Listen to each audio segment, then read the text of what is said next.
Hello again. Today, this video, we're talking about the very painful topic of infidelity.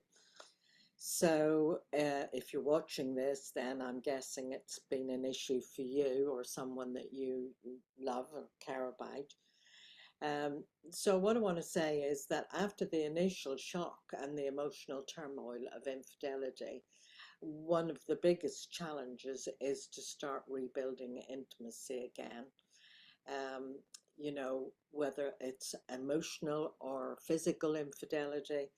um, the the unfaithfulness often shatters the emotional closeness between people, which is not surprising, and it really does make it difficult to share vulnerable thoughts, feelings, and even physical affection. But these are things that are crucial for a relationship to thrive and to recover. You Underneath this video, you'll find links to my book for recovery from infidelity that explores how to re-establish intimacy safely, gradually, and respectfully after an episode of infidelity. So the thing about it is emotional and physical intimacy needs to be taken slowly, gradually, not rushed. It is well worth investing time and attention in small, meaningful actions and gestures. And these small, meaningful, affectionate, reassuring gestures can go a really long way towards restoring closeness, not to be rushed. Usually the person who's been unfaithful really wants to avoid the whole subject like the plague, but that is not really going to be helpful. And sometimes, I hear people saying, well, how often do I need to say I'm sorry? Yes, quite a lot. Yeah, you do have to keep repeating it. And, I understand you say, oh, well, I've already told her loads of times I'm sorry, or him. And you do need to keep just small gestures, arm around the shoulder, just reassurance, small gestures, sorry, darling, and be reassuring. Because emotional intimacy and rebuilding connection does involve feeling understood, validated, and connected with your partner on a deep level. And the person who has felt like the injured party, the one who is shocked and really feels quite devastated by this. It does take time to re-establish closeness, but it really is essential to re-establish it slowly, because it creates a foundation of safety, trust, and mutual respect, and that takes time to build up again. It's rebuilding the relational bridge that was damaged, maybe just totally obliterated, and it takes time to do that. So some of the ways to do that, one of the most effective ways to do that is to share vulnerabilities, because both parties feel vulnerable, very vulnerable, and it is like walking on eggshells, and it will be like that for a while.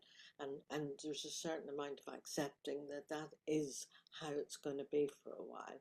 And there is absolutely no point in saying, oh, how long does this have to go on for?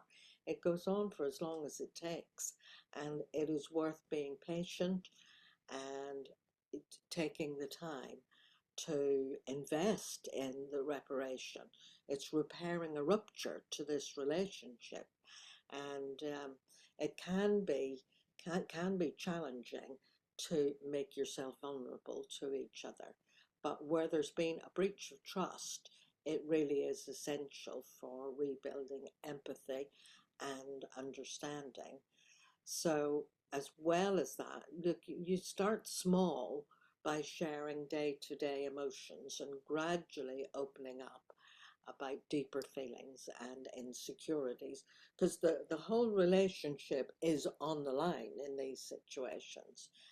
So you have to really pay attention to each other, listen very actively, and validate each other's experiences without judgment. And notice I'm saying each other's, because even the unfaithful person, it, mostly they don't want their marriage or their relationship to end, and they do want it to be restored. And often they just don't know how to do that, and they are fearful as well. And so you, both parties need to be listening to each other. So a useful book to read is Tammy Nelson's book called The New Monogamy, and she highlights the importance of allowing yourself to be vulnerable in healing. And I'm quoting from her. She says, when you share vulnerabilities, you open up a space for connection and trust to be reborn. And this openness allows both of you to feel seen, heard, valued, and that starts to form a new emotional foundation. I mean, many couples are not emotionally honest with each other. It's not until something like infidelity happens and they realize that their marriage could be gone and their family fractured that they realize that something was missing in the relationship and that there is a need for emotional honesty. So practicing empathy is really an important thing to do. So that's active listening. It's the empathy is the ability to understand and share your partner's feelings, rather than just listening to so you can say something, but actually actively listening and tuning in to where they're at, what they're thinking, what they're feeling, what they're saying, how they're expressing it, and with connection and reassurance.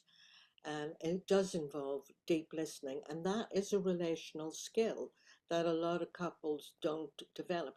Look, housemates, what makes the difference between a connected couple relationship and housemates is that sense of emotional connection and deep, um, deep listening. So, reflective listening. After your partner shares something, if you reflect back what you heard them say, what you understood them to say, and like for example, it sounds like you feel anxious when I'm late coming home. Most partners, where their partner has been unfaithful, if they're coming home late or haven't kept in touch and let them know where they are, they do feel anxious and they wonder, are they meeting this person again? So saying something like, it sounds like you feel anxious when I'm late coming home, I understand how that could feel upsetting. I'm sorry. So avoid judgment or defensiveness, and listen without the need to defend and justify, but focus solely on understanding and reassurance. And I think what might help you is to be prepared to take the time, let it build up slowly. Don't get impatient and yeah, impatient. Oh, you're always asking me where I was. I missed the bus or whatever. Understand that your partner will feel anxious and worried, and reflect that back. I understand that could feel upsetting. So your partner feels reassured then. So one of the other blog posts that you might find useful is covers the listen and check exercise. So just take it easy, take it slowly, be reassuring, be affectionate, lots of small acts. So bye for